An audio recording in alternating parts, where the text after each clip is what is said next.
presidente del Comité Nacional para la Reconciliación y el Desarrollo, presidente de la República de Guinea y jefe de Estado, y lo invito a dirigirse a esta Asamblea General.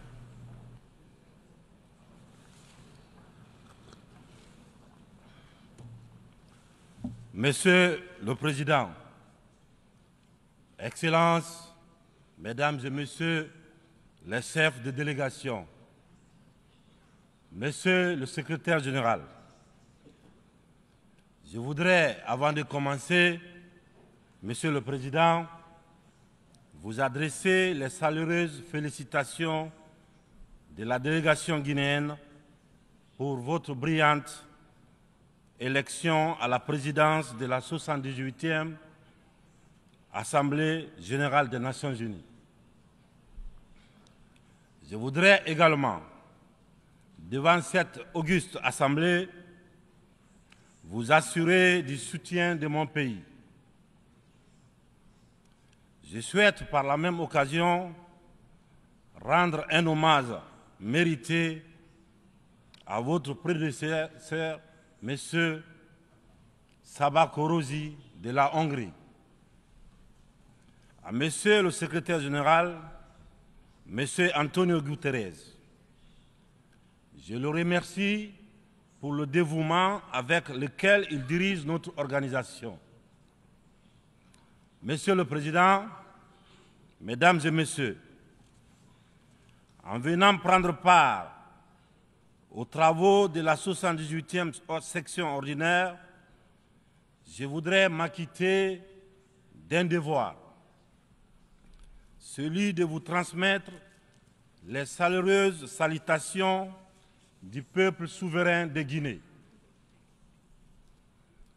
Mon pays qui continue de fonder un espoir en l'Organisation des Nations Unies pour trouver des solutions idoines aux questions auxquelles notre monde continue d'être confronté.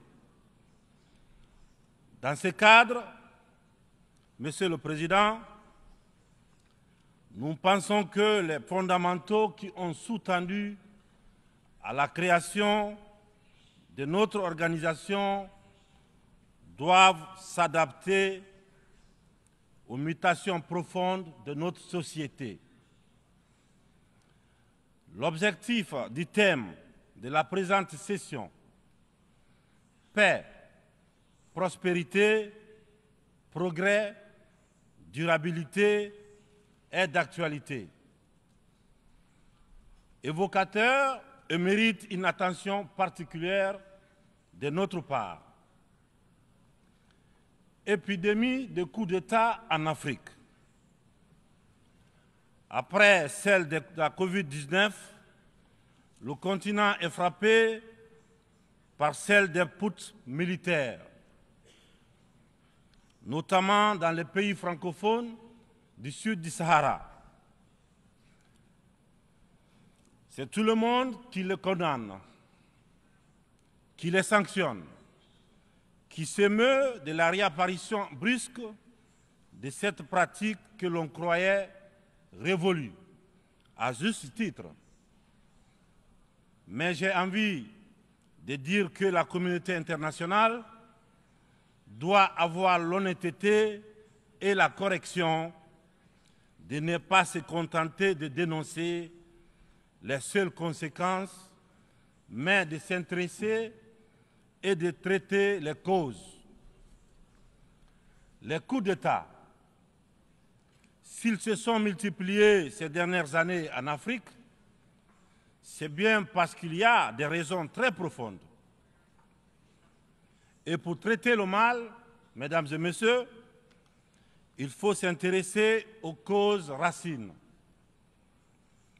Le putschiste n'est pas seulement celui qui prend les armes, qui renverse un régime. Je souhaite que l'on retienne que les vrais putschistes, les plus nombreux, qui ne font l'objet d'aucune condamnation, c'est aussi ceux qui manigancent, qui utilisent la fourberie, qui trichent pour manipuler les textes de la Constitution afin de se maintenir éternellement au pouvoir.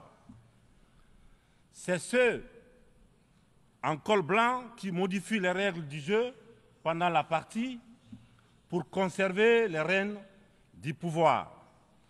Voilà les putschistes les plus nombreux. Monsieur le Président, Mesdames et Messieurs, je fais partie de ceux qui, un matin, ont décidé de prendre nos responsabilités pour éviter à notre pays un chaos complet, une situation insurrectionnelle. Aucune force politique, toute complètement neutralisée à l'époque, n'avait ni le courage ni les moyens de mettre fin à l'imposture que nous vivions. La rectification institutionnelle à laquelle mes frères d'armes et moi avons pris nos responsabilités le 5 septembre 2021 n'était qu'une conséquence de cette situation de chaos qui avait fini par fissurer le tissu social et mettre à mal le vivre ensemble. Sans être exhaustif, nous pensons que les transitions qui sont en cours en Afrique sont dues à plusieurs facteurs parmi lesquels on peut citer les promesses non tenues, l'endormissement du peuple, le tripatouillage des constitutions par des dirigeants qui ont pour seul souci de se maintenir au pouvoir au détriment du bien-être collectif. Aujourd'hui, le peuple africain sont plus que jamais éveillés et décidés à prendre leur destin en main. La mauvaise répartition des richesses crée des inégalités sans fin. La famine, la misère qui rendent le quotidien de nos populations de plus en plus difficile.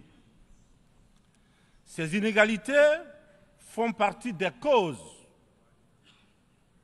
des événements qui mettent en péril surtout le vivre ensemble.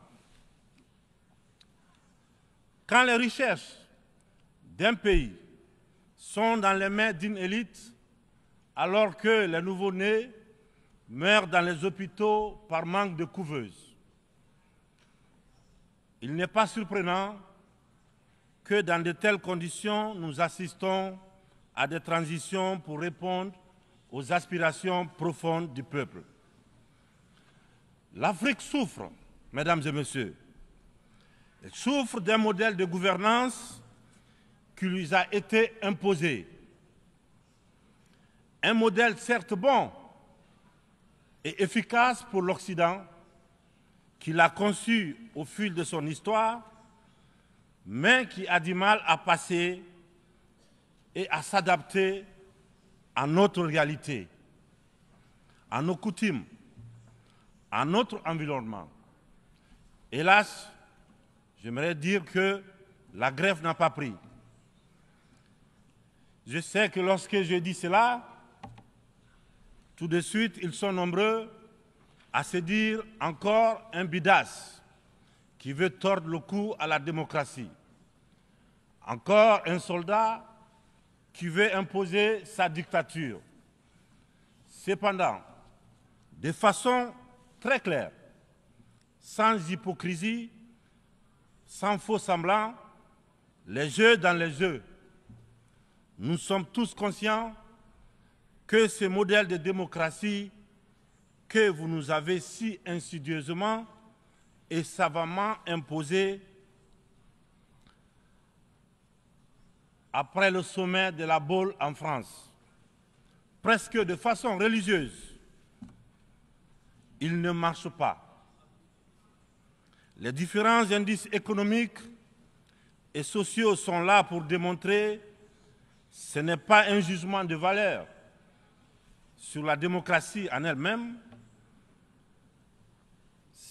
Croyez-moi, bien entendu, c'est un constat, c'est un bilan sur plusieurs décennies d'expérimentation chaotique de ces modèles dans notre environnement, une période où il n'a été question que des outils politiques, au détriment, bien sûr, au détriment de l'essentiel, qui est l'économie, la transformation de nos matières premières sur place. Permettez-moi de pousser l'exercice de vérité un peu plus loin. Avec ma courte mais intense expérience à la gestion d'un État, la Guinée, j'ai mieux mesuré à quel point ce modèle a surtout contribué à entretenir un système d'exploitation et de pillage de nos ressources par les autres, et une corruption très active de nos élites, des leaders nationaux à qui on a souvent accordé des certificats de démocrates. Et en fonction de leur docilité ou de leur aptitude à brader les ressources et les biens de leur peuple, ou encore de leur facilité à céder aux pseudo-recommandations et injonctions des grandes puissances. Je dois d'ailleurs, dans ce sens, confesser que tout ce à quoi je fais face dépasse l'imagination. Ce sont les mêmes qui confessent la démocratie, la transparence, qui dénoncent la mauvaise gouvernance et la corruption, qui dictent les règles. C'est eux qui, en offrent très discrètement et sournoisement, redoublent de pression pour nous faire céder notre patrimoine dans des contrats léonins. Je comprends certains dirigeants, quelques-uns de mes prédécesseurs, qui, parce qu'ils avaient des fragilités, parce qu'ils étaient sous pression, ou parce qu'ils traînent des casseroles, ou surtout parce qu'ils avaient des agendas politiques, ont cédé à ce qu'on leur demandait. Je les comprends sans les approuver. Certains m'ont même rappelé que si j'avais un agenda politique, je serais moins à l'aise pour mener à bien les réformes auxquelles mon gouvernement et moi nous nous sommes attaqués.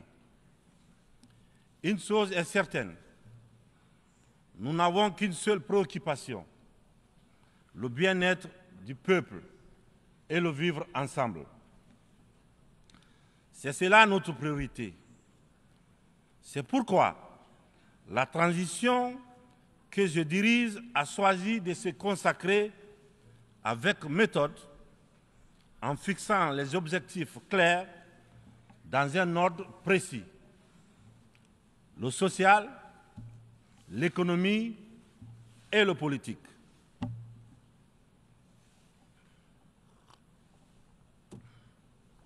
Monsieur le Président, Mesdames et Messieurs, mon uniforme, je l'ai mis au service de mon peuple. Je vous serai reconnaissant de respecter ces serments, de nous tenir à distance respectable des divisions, de toutes sortes que beaucoup essaient de nourrir dans nos pays. Le Sahel traverse l'une des histoires les plus graves de sa très vieille histoire, mais elle a les ressorts nécessaires pour y faire face. Son sens légendaire de la diplomatie doit être libéré afin qu'ensemble, nous nous parlions sans interférence. C'est pourquoi, et pour cela, que la CEDEAO, dont la vocation était économique, doit cesser de se mêler de la politique et privilégier le dialogue. Nous, Africains, nous sommes fatigués, épuisés des catégorisations dans lesquelles les uns et les autres veulent nous mener et surtout veulent nous cantonner. La population de l'Afrique est jeune. Elle n'a pas connu la guerre froide. Elle n'a pas connu la guerre et les guerres idéologiques qui ont façonné le monde pendant les 70 dernières années.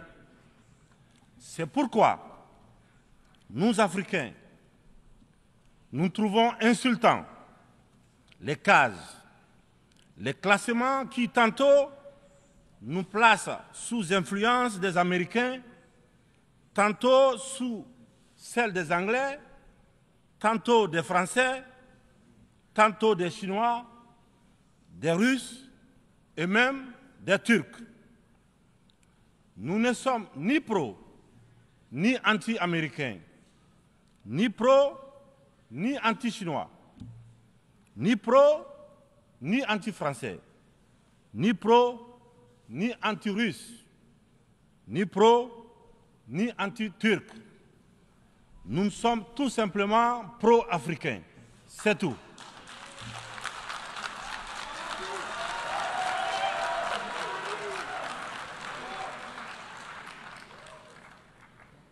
Nous mettre sous la coupe de telle ou telle puissance est une insulte, du mépris, du racisme vis-à-vis d'un continent de plus d'1,3 milliard de personnes.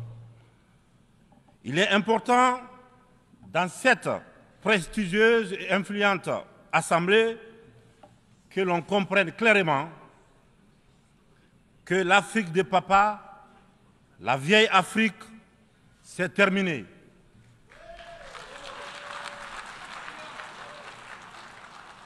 Avec une population de plus d'1 milliard d'Africains, dont environ 70% de jeunes totalement décomplexés, des jeunes ouverts sur le monde et décidés à prendre en main leur destin.